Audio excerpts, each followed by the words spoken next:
dari SMA Negeri 2 Ngawi, Taruna Indonesia. Nah, di sini kami bertiga nih, tak kenal maka tak sayang. Kenalin, aku Raras dari kelas 11. Aku Rafa dari kelas 11. Dan aku Indira dari kelas 10. Nah, ngomong-ngomong sekarang kan sekolah kan udah offline nih, PTM full, pulangnya jam 3. Kira-kira kesibukan kalian selama sekolah offline ini tuh apa aja sih? Oke, dari aku dulu ya. Iya. Aku kan sekarang udah kelas 11 nih. Iya. Lagi masa sibuk-sibuknya organisasi, Bener. ekskul, terus Tugas ya banyak banget, apalagi tugas-tugas kelompok. kelompok kayak gitu.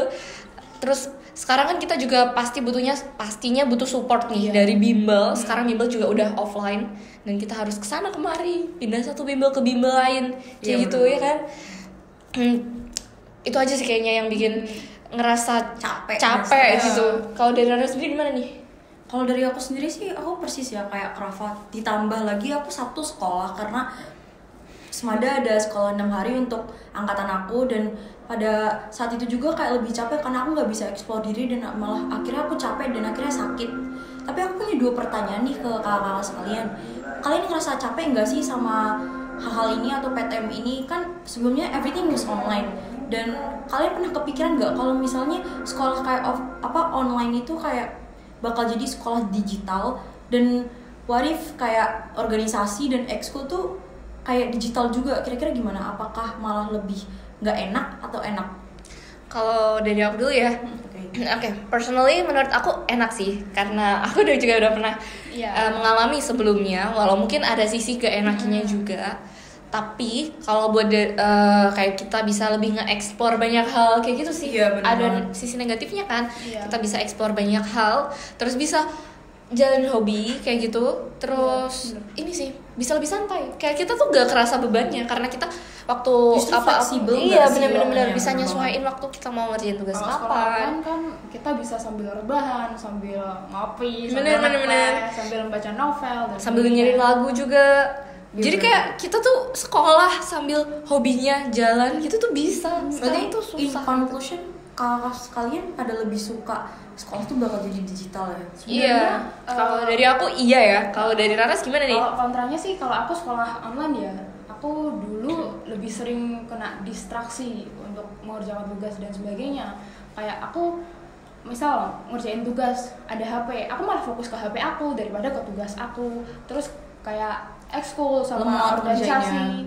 itu kan kita butuh interaksi ya sama teman-teman, itu jadinya interaksinya nggak ada. Terus waktu kumpul malah kita nggak kenal sama teman-teman kita. Iya sayang banget sih, udah Iya. pernah ngerasain juga. Oke, melanjutkan pernyataan Raras tadi nih yang apa? Kalau banyak distraksi, padahal sebenarnya sekarang ini udah banyak kayak digital planner, monthly planner kayak gitu Iya. yang kita tuh bisa ngatur waktu kita jam sekian sampai jam sekian harus apa kayak gitu. Jadi menurut kalau dari sisi aku kan aku pro nih.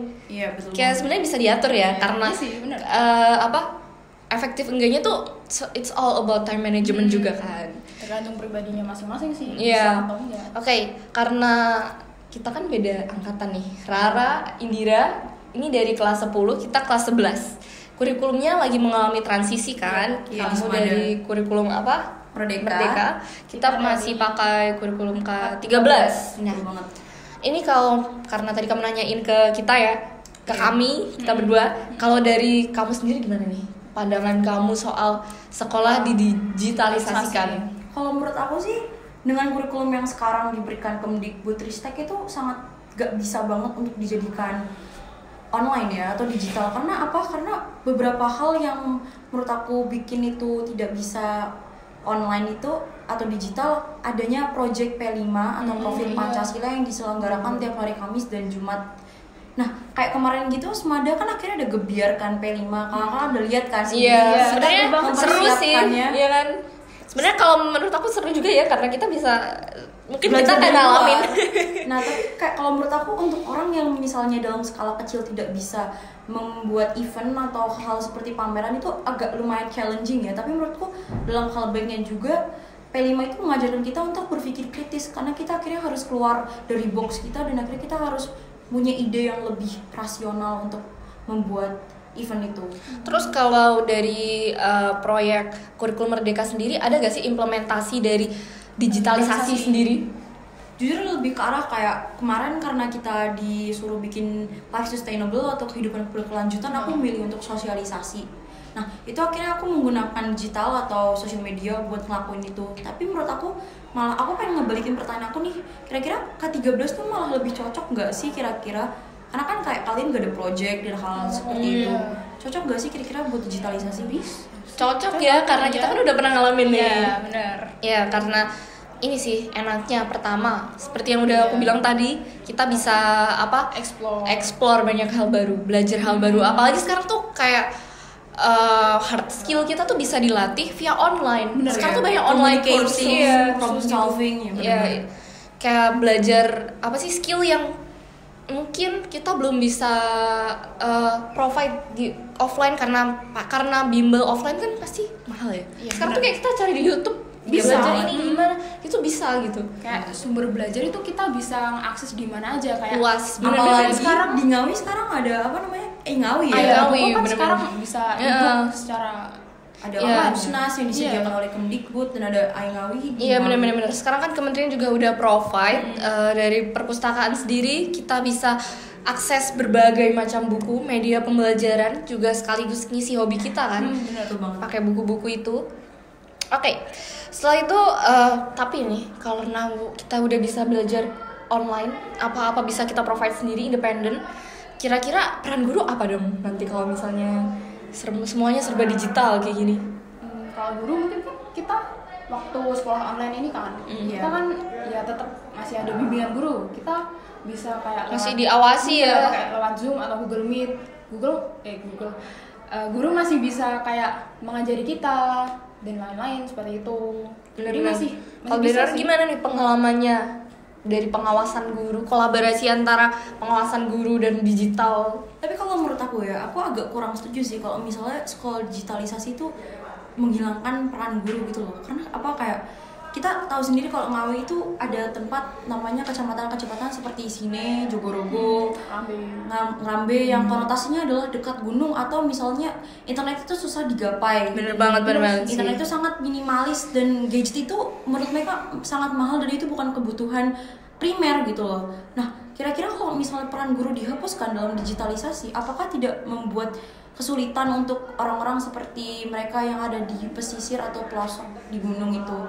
Menurut saya sih kayak lebih ke arah ini kurang merata sih kalau misalnya dilakukan digitalisasi atau sekolah digital di Indonesia. Iya sih, benar.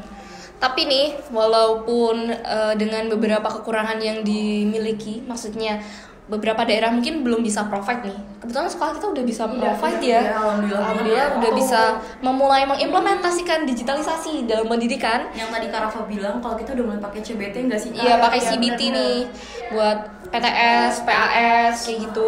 Terus kita juga udah sekolah kebetulan bantu provide bimbel online. Dari Kuiper. Iya, dan bener-bener. mereka bantu kita buat ngasih akun setahun nih.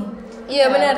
Dan itu gratis Dan gitu. kita bisa buat TOBK juga. Nah, mungkin karena sudah selesai after ngalor ngidul, left and right dan everything in between, akhirnya kita udah di akhir segmen podcast nih. Kira-kira solusi yang kita came up with dari masalah ini apa ya, Kak?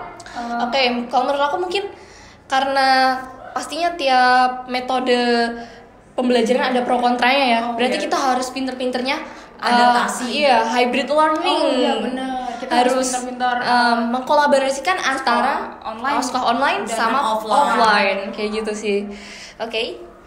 Akhirnya sudah sampai seru banget nih ya ngobrolnya. Seru banget ngobrolnya. Udah sampai akhir segmen kita. akhirnya ada solusinya sih tentang sekolah online dan Offline ya, ini. sekolah digital Jadi kayak kayak gimana? sekolahnya online terus kita bimbelnya offline misalnya gitu gak sih? Iya, benar-benar. Nah, akhirnya ada solusinya nih. Dengan adanya solusi kita tentang pembahasan kita kali ini, maka berakhirlah sesi podcast kita kali ini. Aku punya kata-kata nih buat kalian. Kesepian tanpa kekasih, Cukup sekian, terima kasih.